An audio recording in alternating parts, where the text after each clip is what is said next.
Episode 37. Aku dan Sally membantu Faye membereskan meja makan setelah makan malam. Ilo dan Ali beranjak ke depan perapian, duduk di sofa panjang. Ali sempeletuk. Ternyata tidak ada sofa terbang di rumah ini. Aku dan Sally yang sedang menyusun piring menahan senyum. Karena mereka berdua tidak bisa saling mengerti, Ilo dan Ali hanya duduk saling diam di sofa. Ilo memberikan buku dan majalah yang untuk dilihat-lihat. Ali menerimanya dengan senang hati. Kami bergabung ke sofa setelah dapur beres. Menyenangkan sekali mencuci piring di dunia ini, super praktis dan cepat. Hanya disemprot dengan angin.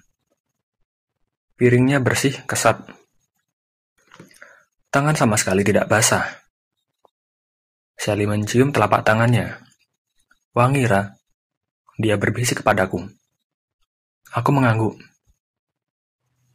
Faye bergabung sebentar di sofa, berbicara santai dengan kami, bertanya tentang apakah masakannya enak. Besok kami mau sarapan apa? Aku menjawab sopan. Apapun yang dimasak Faye, pasti enak. Jadi apa saja boleh. Faye tertawa, mengacak rambutku. Kata dia, kecil-kecil, aku sudah pandai menyenangkan orang dewasa. 15 menit kemudian, Faye naik ke lantai 2. Istirahat duluan menemani O. Kalian jangan tidur terlalu larut. Biar segar besok pagi. Faye beranjak ke anak tangga, sambil mengingatkan untuk yang ketiga kalinya sejak di sofa panjang. Kami mengangguk. Aku menatap punggung Faye, teringat Mama yang juga selalu cerewet soal tidur tepat waktu. Tinggal berempat di ruang tengah. Ilo beranjak menyalakan televisi, tapi siarannya melulu berisi update berita kejadian sepanjang hari di kota. Aku dan Sally ikut menonton. Ali meletakkan majalah dan buku yang sedang dia baca. Dari layar televisi, dengan pembawa berita yang sama sejak tadi pagi, suasana kota bawah tanah malam ini terlihat lengang. Kontras dengan segala kekacauan tadi siang. Jam malam telah diberlakukan. Pasukan bayangan berjaga di banyak tempat, dan mereka diperintahkan menahan siapapun yang keluar. Peraturan itu sepertinya efektif mencegah keributan meluas. Tapi sisa kerusuhan terlihat jelas di mana-mana. Bagian tertentu, asap tebal masih mengepul. Jalanan kotor, sampah berserakan. Layar televisi hampir pindah ke laporan situasi kota di atas permukaan. Rumah bulan. Sebagian besar dari ribuan bangunan berbentuk bulan di lembah terlihat gelap. Penduduknya masih tertahan di kota bawah tanah. Memilih menginap di hotel. Lembah yang sehari sebelumnya indah dengan warna terang, seolah ada ribuan purnama. Malam ini sebaliknya. Termasuk tower sentral, tiang tinggi dengan banyak cabang bangunan balon itu, hanya di bagian paling atas yang nyalanya terang. Sepertinya masih ada kesibukan di atas sana, kata Ilo. Bangunan paling atas itu adalah markas Panglima Pasukan Bayangan. Masuk akal jika masih aktif hingga larut malam dalam situasi seperti ini. Kami berempat terdiam saat layar televisi menayangkan situasi terakhir di depan gedung perpustakaan sentral. Jumlah pasukan bayangan bertambah 2 kali lipat. Di titik terakhir, yang belum dikuasai selama 12 jam terakhir, konsentrasi baru penyerbuan. Asap hitam mengepul amat tinggi dan tebal. Separuh sayap kanan gedung itu rontok. Entah bagaimana nasib jutaan buku di dalamnya. Apakah Af baik-baik saja? Aku bertanya. Ilo mengusap wajah. Diam sejenak. Jika hingga sekarang gedung perpustakaan belum jatuh, berarti Af baik-baik saja. Aku tahu sifat Af. Dia akan membuat lawannya mengerahkan seluruh kekuatan, menghabiskan waktu berjam-jam sebelum meninggalkan perpustakaan. Af tidak akan menyerah hingga titik usaha terakhir. Saat dia merasa tidak ada lagi yang bisa dia lakukan, dia baru pergi dengan cara elegan. Pergi dengan cara elegan? Aku tidak punya ide bagaimana dia melakukannya. Tapi jika Af benar-benar tersudut, dia tidak akan memanjat menggunakan lubang kecil di belakang lemari untuk kabur. Dia punya cara lain. Percayalah Ra, kakek dari kakek-kakekku itu baik-baik saja.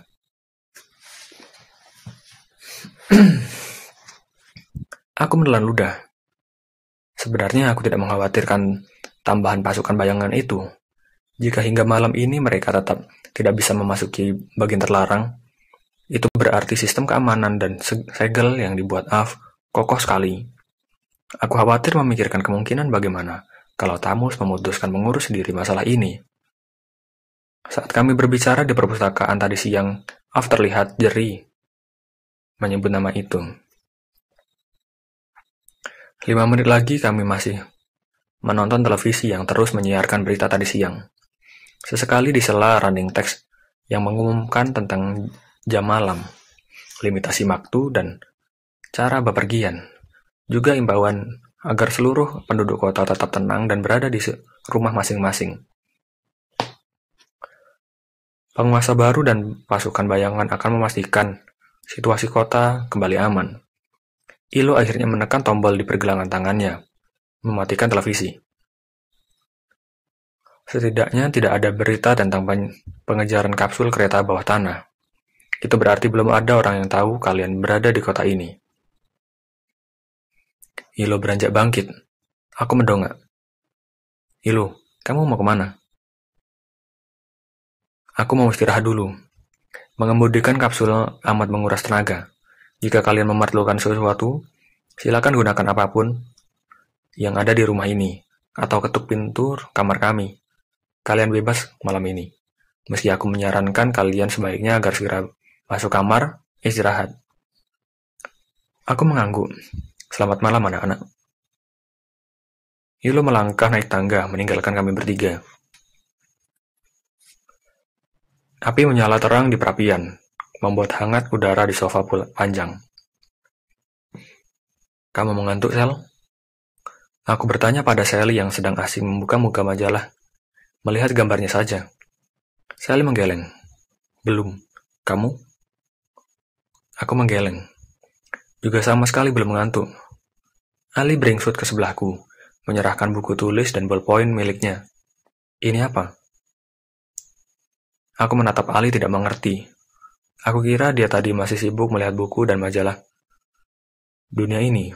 Ternyata dia sibuk dengan buku tulis dan dari ranselnya. Ini kamus, Ra. Tepatnya kamus bahasa antar dunia. Kamus? Buat apa? Aku bosan memintamu menerjemahkan bahasa mereka. Ali berkata serius. Jadi, aku memutuskan menulis ratusan kosakata penting bahasa kita.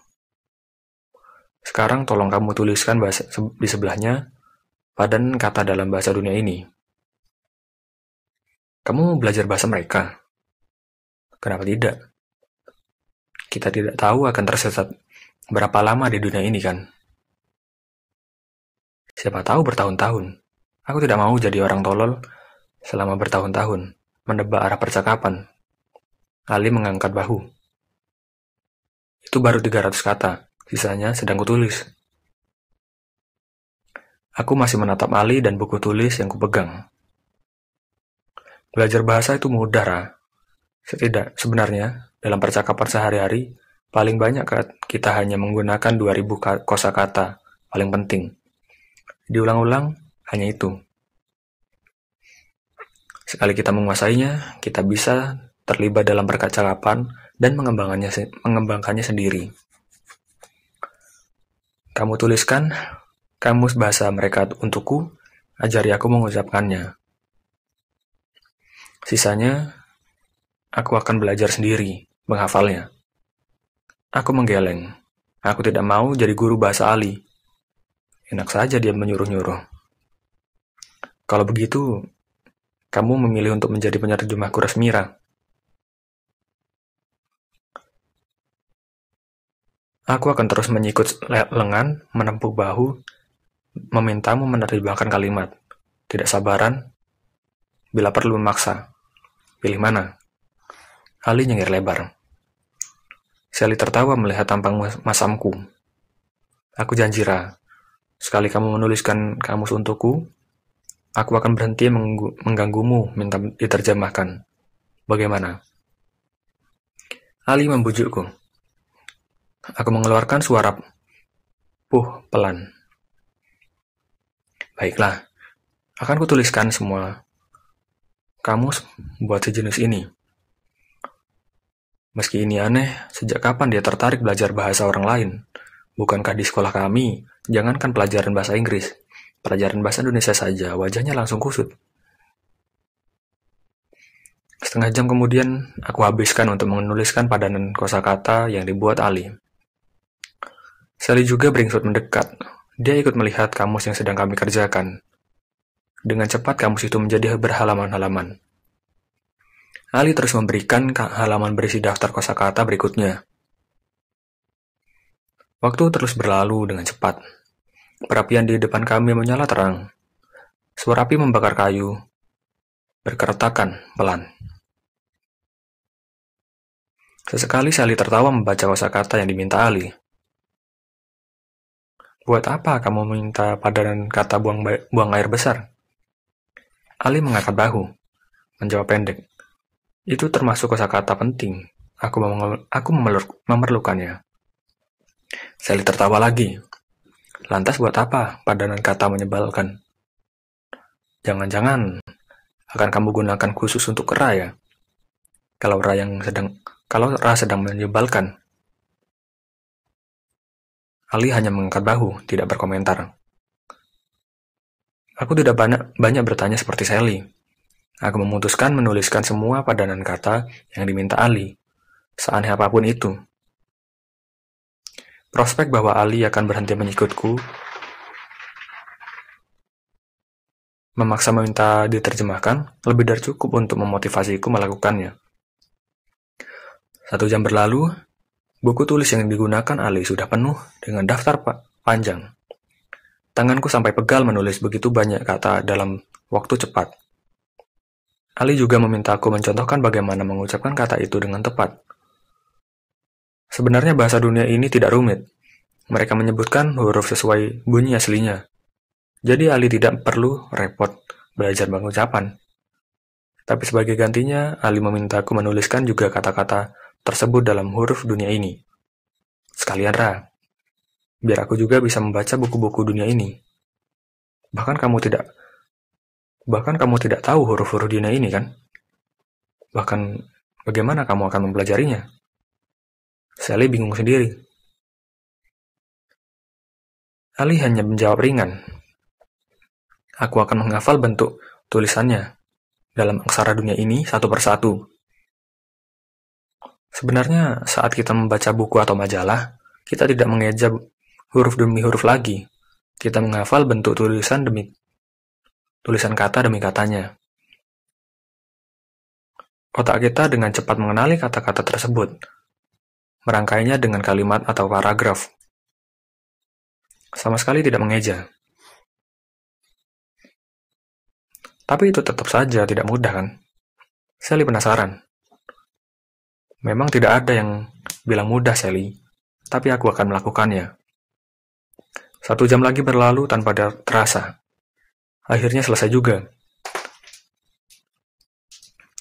Ali sudah pindah duduk di sofa satunya, konsentrasi membaca kamus bahasa antar dunia yang berhasil kami ciptakan. Aku menggerakkan jariku yang pegal.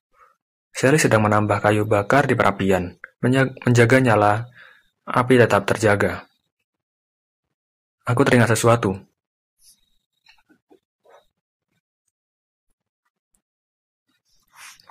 Meraih ransel Ali di lantai.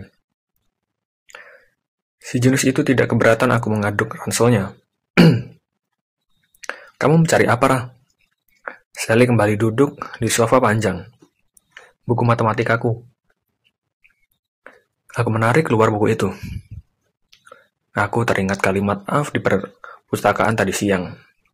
Mumpung suasananya sedang santai, mungkin aku bisa mulai membaca buku ini.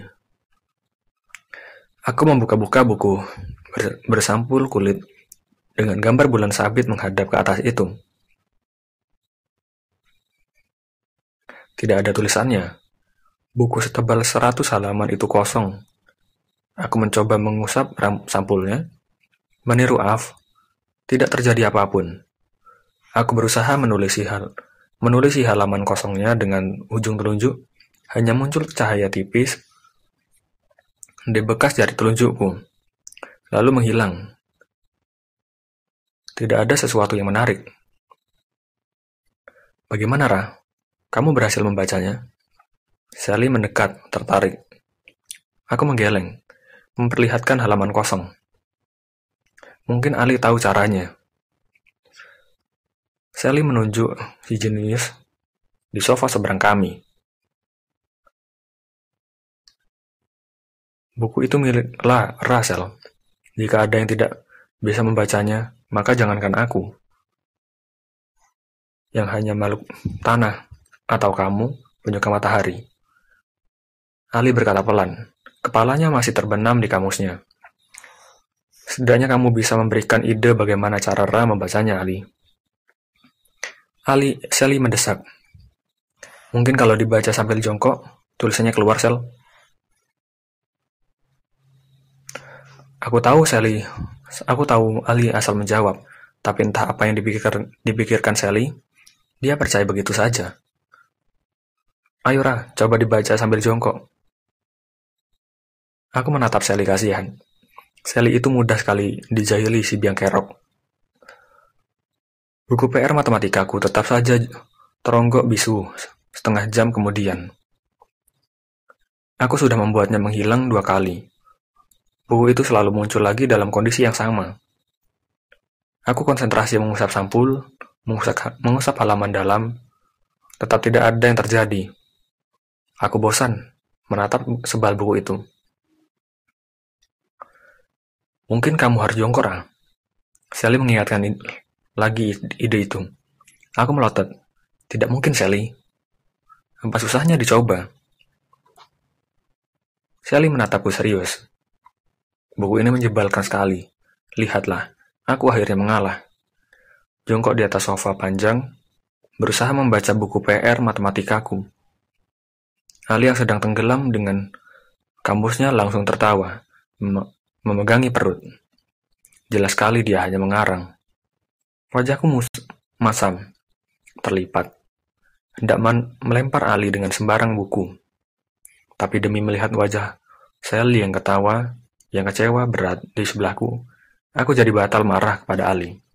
Sepertinya Sally ingin sekali aku bisa membaca buku ini, agar kami punya jalan keluar. Bisa pulang ke kota kami. Maaf, Sel, tidak terjadi apa-apa. Aku mengangkat bahu. Sally menghela nafas perlahan. Setengah jam lagi berlalu. Kali ini aku melakukan apapun agar buku itu bisa dibaca. Termasuk hal-hal yang tidak masuk akal, seperti memejamkan mata lantas berseru, muncullah. Atau melotot menatap bukunya. Kemudian membaca mantra. Wahai tulisan yang tersembunyi, keluarlah. Keluarlah. Aku dan Sally diam sejenak, menunggu apa yang terjadi. Tapi tetap saja lengang. Tidak terjadi apa-apa. Kami tertawa, menertawakan kebodohan kami. Hingga kami mengantuk. Kalian duluan. Ali belum mau tidur. Masih asik dengan kamusnya. Aku dan Sally menaiki tangga. Nyala api di perapian mulai padam.